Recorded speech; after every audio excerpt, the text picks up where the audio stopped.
Hello friends, Hyderabad central యూనివర్సిటీకి and Telangana government మధ్య జరుగుతున్న ఈ భూముల కేసులో సుప్రీంకోర్టు స్టే విధించినట్టుగా తెలుస్తుంది. ఈ నెల 16 వరకు మీరు ఎలాంటి చెట్లను నరకడం లాంటివి చేయొద్దని సుప్రీంకోర్టు చెప్పింది ఫ్రెండ్స్. సుప్రీంకోర్టు ఈ కేసుని సుమోటోగా తీసుకొని హైకోర్టు నుంచి వివరాలు తెప్పించుకొని కోర్టు పంపించిన ఆధారాలను, కొన్ని ఫోటోలను, కొన్ని వీడియోలను చూసిన తర్వాత ఈ స్టే విధించినట్టుగా తెలుస్తుంది.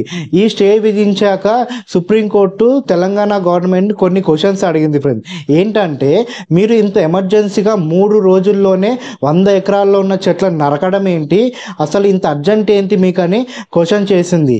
ఇది ప్రభుత్వ భూమి అయినప్పుడు ప్రజలతో మీరు చర్చలు జరిపి పర్మిషన్ తీసుకొని ఈ పనులు చేయాలి కదా. సెలవు దినాల్లో అర్ధరాత్రి టైముల్లో కూడా చెట్లను నరికివేయడం ఏంటని డైరెక్ట్ గా క్వశ్చన్ చేసింది.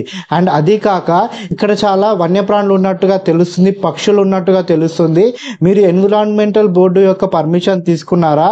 ఇది అటవీ భూమి కాకపోయినా ఇక్కడ ఉన్న చెట్లను నరకడానికి కొన్ని చట్టాలంటూ ఉంటాయి, వాల్తా చట్టాలు లాంటి లోకల్ చట్టాలు ఉంటాయి. మీరు మున్సిపాలిటీ పర్మిషన్ తీసుకున్నారా చెట్లను నరకడానికి? సాధారణంగా ప్రైవేట్ ప్లేసుల్లో అయినా గవర్నమెంట్ ప్లేసుల్లో అయినా చెట్లను నరకడానికి ఖచ్చితంగా పర్మిషన్ తీసుకోవాలి. బట్ అలాంటి పర్మిషన్లు మీరేమైనా తీసుకున్నారా? మేము చూస్తున్న వీడియోల బట్టి, మేము చూస్తున్న కొన్ని ఆధారాలను బట్టి జీవ వైవిధ్యం ఇక్కడ పెరిగినట్టుగా, పక్షులు, ఎన్నో రకాల చెట్లు, జింకలు ఇవన్నీ ఉన్నట్టుగా తెలుస్తుంది. వీటిపైన మీరు వెంటనే వివరణ ఇవ్వండి, లేకపోతే మీరు శిక్షార్హులు అవుతారని చెప్పినట్టుగా తెలుస్తుంది. అండ్ తెలంగాణ గవర్నమెంట్ యొక్క సిఎస్ ని దీంట్లో అటాచ్ చేస్తూ మీరు వెంటనే ఈ నెల 16 వరకు మాకు వివరణ ఇవ్వండి, లేకపోతే మీరు శిక్షార్హులు అవుతారని చాలా కఠినంగా మాట్లాడినట్టుగా తెలుస్తుంది. నిజంగా ఈ విజయం సెంట్రల్ యూనివర్సిటీలో పోరాడిన విద్యార్థులకు ఖచ్చితంగా ఇవ్వాలి. వాళ్ళతో పాటు అక్కడే ఉండి పోరాడిన ప్రొఫెసర్లకి, ఈ ఇష్యూని నేషనల్ మీడియా వరకు తీసుకెళ్లిన మీడియా వాళ్ళని, చాలా మందిని మనం అప్రిషియేట్ చేయాలి. అంతేకాకుండా తెలంగాణ సమాజం మొత్తం ఒక్కటై ఈ చర్యను మేము అంగీకరించడం లేదని మాట్లాడడం కూడా అనే అభిప్రాయాలను కూడా సుప్రీంకోర్టు పరిగణలోకి తీసుకున్నట్టుగా తెలుస్తుంది. అండ్ ఇక్కడ మనం ఆలోచించాల్సిన, మాట్లాడుకోవాల్సిన విషయాలు చాలా ఉన్నాయి.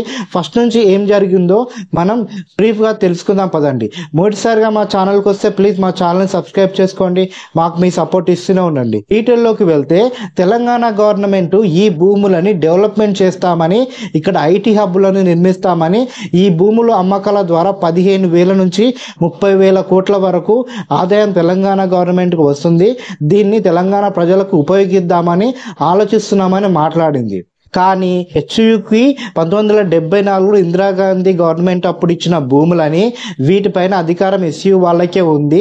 ఇక్కడ వాళ్ళు చెప్పేది ఏంటంటే, ఇక్కడ చాలా రకాల చెట్లు ఉన్నాయి, వన్యప్రాణులు ఉన్నాయి, వాటర్ బాడీస్ ఉన్నాయి, వీటన్నిటిని నాశనం చేస్తూ ఇక్కడ ఐటీ పార్కు నిర్మించడం కరెక్ట్ కాదని ఎస్యు విద్యార్థుల వాదన నుంచి. అండ్ తెలంగాణ ప్రజల్లో ఆగ్రహం రేపడానికి మరో కారణం ఏంటంటే, ఇక్కడ పోలీసులు ఎస్యు స్టూడెంట్ పైన చేసిన అఘాయిత్యం అని చెప్పవచ్చు.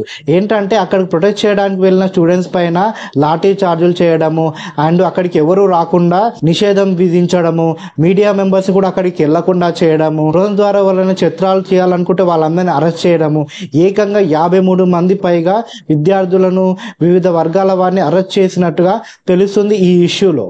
రాజకీయ నాయకులు కూడా దీనిపైన రియాక్ట్ అవుతూ, కేటీఆర్ గారు ముఖ్యంగా మాట్లాడుతూ ఏమన్నారంటే, ఇప్పుడు ఈ భూములను మీరు అమ్మితే మళ్ళీ మేము భూములను స్వాధీనం చేసుకుంటామని కూడా చాలా సీరియస్ గా మాట్లాడుతూ ఈ విద్యార్థి సంఘాలకు, వీటి కోసం పోరాడే ప్రతి ఒక్కరికి తమ సంఘీభావాన్ని వ్యక్తం చేశారు. బీజేపీ కూడా ఇది సెంట్రల్ యూనివర్సిటీకి సంబంధించిన భూములే, వీటిపైన మీరు చేసేది కరెక్ట్ కాదని గవర్నమెంట్ కు వ్యతిరేకంగా పోరాడింది, మాట్లాడింది కూడా.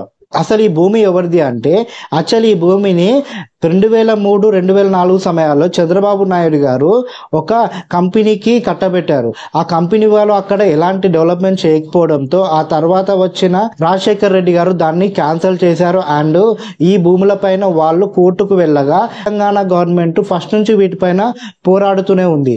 అండ్ రీసెంట్ గా తెలంగాణ గవర్నమెంట్ కు ఫేవర్ గా ఇది ప్రభుత్వ భూమి అని సుప్రీంకోర్టు ఆర్డర్స్ ఇయ్యగా, వెంటనే ఈ భూముల్లో ఐటీ పార్కులను ఏర్పాటు చేసి డెవలప్మెంట్ చేద్దామని తెలంగాణ గవర్నమెంట్ ఈ నిర్ణయాన్ని తీసుకుంది. ఇక్కడ ఏంటి ప్రాబ్లం అంటే అక్కడ చెట్లు ఉండడము, వన్యప్రాణులు ఉండడము, దాదాపుగా 734 రకాల చెట్లు, 220కి పైగా పక్షు జాతి, జింకలు, నక్షత్ర తాబేళ్లు, వాటర్ బాడీస్, ముఖ్యంగా ఇక్కడ ఉన్న వాటర్ బాడీస్ గ్రౌండ్ వాటర్ ని పెంచుతాయని ఇక్కడ కాంక్రీట్ నేలను ఇట్లా ఏర్పాటు చేస్తే హైదరాబాద్ లో ఉన్న చాలా చోట్ల వాటర్ కి చాలా ప్రాబ్లం వస్తుందని అండ్ హైదరాబాద్ కి ఇది ఒక లంగ్స్ లా కూడా పనిచేస్తుందని, ఇలాంటి దాన్ని మనం విధ్వంసం చేయడం కరెక్ట్ కాదని కూడా వీళ్ళు ప్రభుత్వాన్ని ఫస్ట్ నుంచి కోరుతున్నారు. ఇక్కడ ఐటీ పార్క్ ఏర్పాటు చేయడం కన్నా వేరే చోట ఏర్పాటు చేయండి. ఫార్మా సిటీస్ ఉన్నాయి, చాలా రకాల సిటీస్ ని ఇంతకుముందు గవర్నమెంటే స్టార్ట్ చేసింది. అలాగే మీరు నల్గొండ, వరంగల్, మిగిలిన జిల్లాలను కూడా అభివృద్ధి చేయండి. ఓన్లీ హైదరాబాద్, అది గచ్చిబౌలి ఏరియాలనే అభివృద్ధి చేయాలని కూడా సూటిగా ప్రశ్నించారు చాలా మంది. అండ్ ఇక్కడ ప్రజల్లో కూడా వ్యతిరేకత రావడానికి ముఖ్యమైన కారణం ఏంటంటే అర్ధరాత్రి సమయాల్లో, అది సెలవు దినాలలో బుల్డోజర్లను లోపలికి పంపించి అక్కడున్న చెట్లను నరకడము ప్రజల్లో అనుమానాలు వ్యక్తం చేసింది. అక్కడికి ఎవరిని రానివ్వకుండా చేయడము, 3 రోజుల్లో 100 ఎకరాలలో చెట్లను నరకడము ప్రజల్లో ఆగ్రహాన్ని తెప్పించినట్టుగా అర్థమవుతుంది.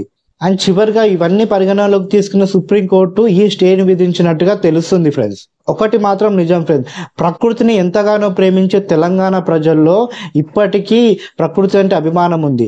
బతుకమ్మల పేరుతో మనము ప్రకృతిని ఆరాధిస్తుంటాము. ఇలాంటి తెలంగాణలో ఇలాంటి చర్యలు చేసే ముందు గవర్నమెంట్స్ కొంచెం ఆలోచించుకోవాలి. ఎందుకంటే అహంకారాన్ని, ఒంటెద్దు పోకడిని తెలంగాణ సమాజం ఎప్పుడూ అంగీకరించదు. అంతెందుకు ఎంతో మహామహులు తెలంగాణను సాధించామని చెప్పుకున్న వాళ్ళనే ఓడించి ప్రతిపక్షంలో కూర్చోపెట్టిన సమాజం ఇది.